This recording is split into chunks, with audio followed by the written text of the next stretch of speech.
right, we're here to talk about it. A very noted dermatologist in New York, Dr. Lisa Airan, is joining us right now. Good to have you here. This is a very important subject. It definitely is a very important subject. Exposure to the sun can be really important to your health, as well as protecting yourself from the sun. I know. You know, we hear so much, I mean, how they have demonized the sun, okay? And for a lot of good reasons in many ways. We know that. We just heard the report, and you know this is your field.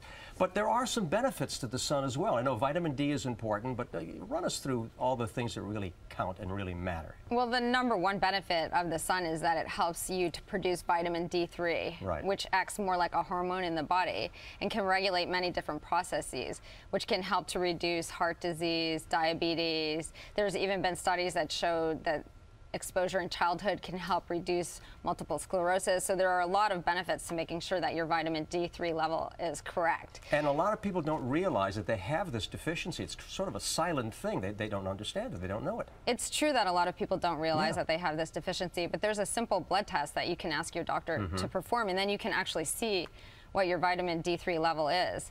And the recommendation in order to have a good vitamin D3 level is to expose yourself to the sun 3 times a week for 5 minutes, 5 to 15 minutes, actually without wearing a sunblock. Because wearing a sunblock. Because the UVB is the important ray of the sun for helping to produce the form of vitamin D3 that our bodies need. So. And there have been some other studies as well, Dr. Lisa, about how the sun can benefit our sun. I mean, we talk about diabetes, heart disease, even boost your fertility. It's true. Yeah. The fertility is through the sun actually reduces our levels of melatonin, and that's been shown to increase fertility. Also, in the summer, we tend to sleep a little bit less, and they think that's also related to the drop in melatonin.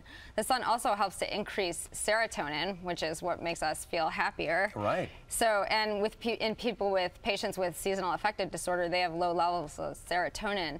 So the exposure to the sun actually can help them to feel better. So there are a lot of good things out there that we should be aware of while we're protecting ourselves, and we know how sunscreening is important. In fact, Hugh Jackman tweeted about you that he was very grateful to you for diagnosing his recent skin cancer, which was really good because here's a high-profile celebrity getting out there and helping the cause. Yeah, he really helped. He #sunscreen because he grew up in Australia where there's so much sun, and when you're in a place where there's so much sun, your exposure to the rays that can cause skin cancer is greater. So you always have to do everything in moderation in life, and the same thing with the sun. You don't want to completely get zero sun because then you don't get all the benefits of exposing yourself to the sun. For sure. But on the other hand, you want to protect yourself from getting skin cancer. And Lisa, quickly, there is some pending legislation out there which could help define sunscreening even better. That's true. The U.S. Congress actually just approved a bill called the Sunscreen Innovation Act, which is going to help the U.S. public to have access to better sunscreen ingredients. It's basically the FDA giving a little